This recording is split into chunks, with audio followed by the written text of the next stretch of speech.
Welcome to 9 vibes. Nandamuri కుటుంబంలో విభేదాలు మరోమారు బయటపడ్డాయి. బాబాయ్ బాలకృష్ణ, అబ్బాయి జూనియర్ ఎన్టీఆర్ మధ్య గ్యాప్ ఉన్నట్లు వస్తున్న వార్తలు నిజమేనని నిరూపించే ఘటన ఎన్టీఆర్ ఘాట్ వేదికగానే జరిగింది. ఎన్టీఆర్ వర్ధంతి సందర్భంగా హైదరాబాద్లోని ఎన్టీఆర్ ఘాట్ వద్ద గురువారం తెల్లవారుజామున నందమూరి కుటుంబ సభ్యులు నివాళులు అర్పించారు. జూనియర్ ఎన్టీఆర్, కళ్యాణ్ రామ్ కూడా తెల్లవారుజామునే వచ్చి తాతకు నివాళులర్పించి వెళ్లారు. అప్పటికే అక్కడికి చేరుకున్న తారక్ అభిమానులు ఆయనకు మద్దతుగా పెద్ద ఎత్తున నినాదాలు చేశారు.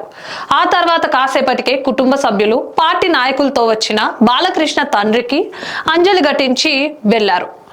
అక్కడి వరకు బాగానే ఉన్నా ఆ తర్వాతే అసలు కథ మొదలైంది. బాలయ్య వెళ్లిపోయిన తర్వాత ఘాట్ వద్ద ఏర్పాటు చేసిన తారక్ ఫ్లెక్సీలను తొలగించడం వివాదానికి దారితీసింది.